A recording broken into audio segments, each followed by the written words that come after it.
Today we're tracking down some great HO vibes. Today we're gonna give up on only one of our dreams. Today we're gonna talk shit about your engagement photos. Looks like a Viagra commercial. Today we're gonna get a Slurpee from 7-Eleven. When was the last time you had a Slurpee? Today we're gonna start a GoFundMe to pay off my parking tickets. Today we're gonna get on a sick one. Today we're gonna smoke meth. Today we're gonna. What's going on, guys? Siege from Homebrew for Life, and today we are going to go over homebrew fermenters. I'm gonna tell you the do's and the don'ts based off my personal experiences to help you navigate on your buying decisions. So you don't have to live in shame and end up like me. I've made a lot of decisions. I've burned a lot of money. If there's anybody that knows anything about buyer's remorse, it's this broad right here. Enough of the mumbo jumbo. Let's take our shirts off. Let's wrestle the first naked cop that we see.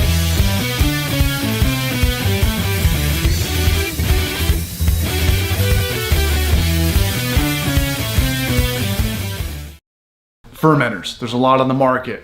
Plastic, glass, stainless steel. We're talking about fermenters today, people. Price, conical, cleaning, racking. Conical means like the cone. Breaking, mobility, gimmicks. And I promise you this, make it to the end of this video and you will know as much about homebrew fermenters as I do. Straight out of the gate, guys, what not to do. Do not buy glass. Do not buy glass fermenters. It's the worst fermenter to buy by so far. I could write a book on why I hate glass fermenters, but here's some of the bullet points. I mean, for starters, they're dangerous.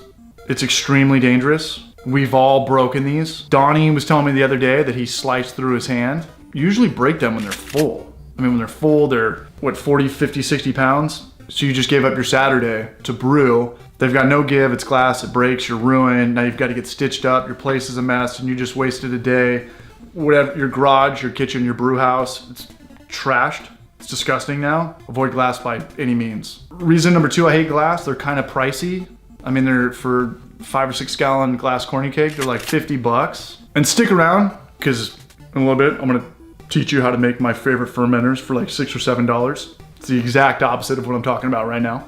Glass doesn't have handles, so you have to buy the straps. What's the strap? Like another 12 bucks? So straight out of the gate, we're already at what, $60, $65? Well, now you gotta clean it and you can't take the lid off, so you have to have another brush. What's the brush? 10 bucks on Amazon? So we're already at 75 bucks, right? Straight off the gate for the worst fermenter, the most fragile thing. We've all got them. We all started homebrewing with them. They're sitting around our garages. We don't know what to do with them. You can't sell them. Nobody wants it. What are you supposed to throw it away? It's a nice piece of glass. Put some flowers in it. There's no spigot.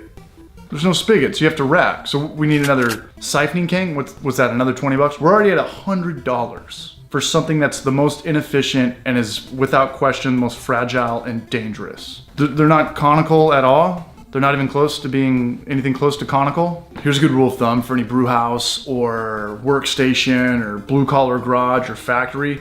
Try to avoid glass as much as humanly possible. If you ever have the option to buy plastic, good plastic, food grade plastic over glass, do it every single time.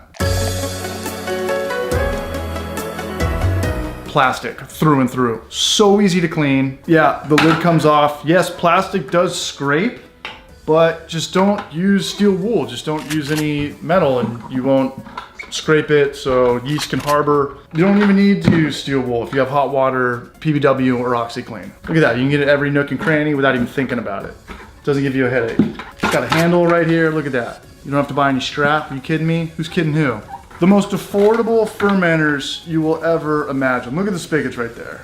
Look at the spigots right there, Braj. Look at that. If you Google plastic fermenter, call it like 6 gallon plastic fermenter with lid and spigot, they're probably gonna range from anywhere from 25 to like 60 bucks. But here's how I make them for $7.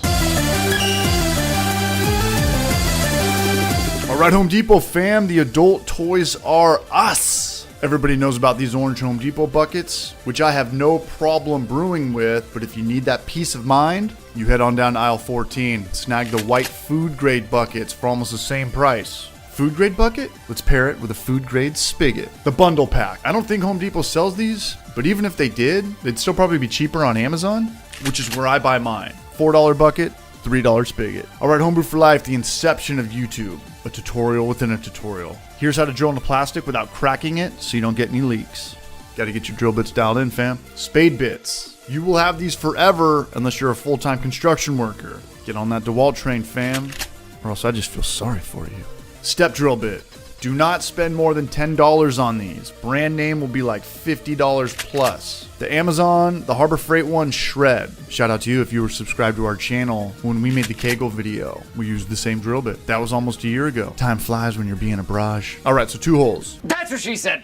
One for the bung and the other for the spigot. Start out with your spade bits. Something small, we just need to drill a hole. It's gonna chip the shit out of the plastic. It's all good unless you drill too big of a hole. Once you have the small hole, switch to the step drill bit. Apply pressure lightly so you don't make the hole bigger than your bung. This drills a smooth, even hole into your plastic. Make sure the lid is on and press it from both sides. If there's action in your airlock, then your airlock is airtight. That's the best part about these buckets. They do not need gaskets. I have a 60-liter Spidel.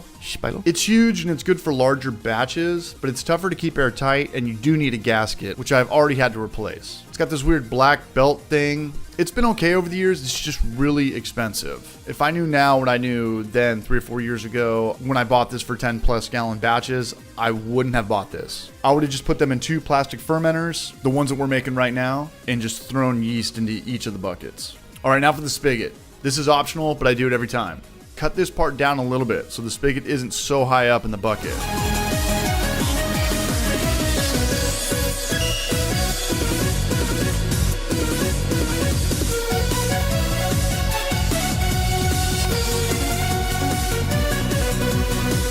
And so it just fits even with the bottom of the bucket. Repeat the process. Spade bit, create the hole. Step drill bit to get that smooth, wide spigot hole. No leaks. Plastic has way more give than metal. In my experience, metal leaks way more. It just doesn't have the give like plastic does. Couple pointers. Use 3-piece airlocks, not the S ones if you plan on using your bucket handle, which you're going to be using every time. The 3-piece airlocks are smaller so you could move the bucket around without hitting your airlock. I never really throw the buckets away. There's kind of like this life cycle with these buckets in my garage/brew house. They always start as fermenters and then switch to grain buckets, and then somehow I lose them, give them away, or they turn into coolers.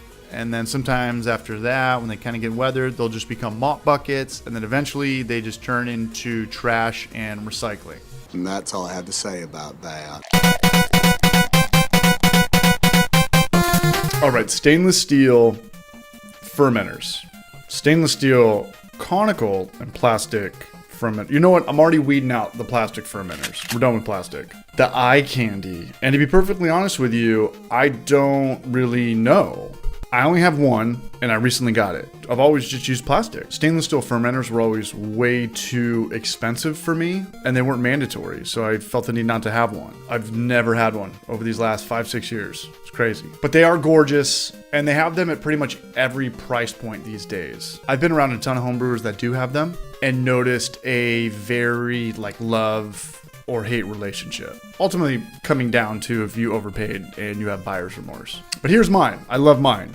The Anvil 7.5 gallon stainless steel bucket fermenter. Incredibly easy to assemble. The spigot takes like 10 seconds to connect and set up. Embossed level marking so you always know your quantities. It's huge. That's a huge thing. Rotating racking arm. It's got handles so you can just pick it up. There's fermenters out there with legs and wheels at the bottom, and they don't do anything except jack up the price. We can all lift 5 gallons up. But the biggest factor by far is the price tag, $130. Stainless steel is stainless steel. It's not like some huffy metal piece of shit versus some Lance Armstrong poly titanium metal. It's not. It's stainless steel. It is conical, kind of conical. Conical is very subjective in the homebrewing world. Obviously, every fermenter in the commercial world is conical, but it's kind of your call in the homebrewing world. As far as beer clarity goes and less sediment, I cut an inch off my Corny Cakes dip tube, so I'm already good in that department. Are you reusing yeast all the time? I'm not. I'll keep some Cali 001 in the fridge, but usually we're only brewing once or twice a month, and it's a completely different yeast.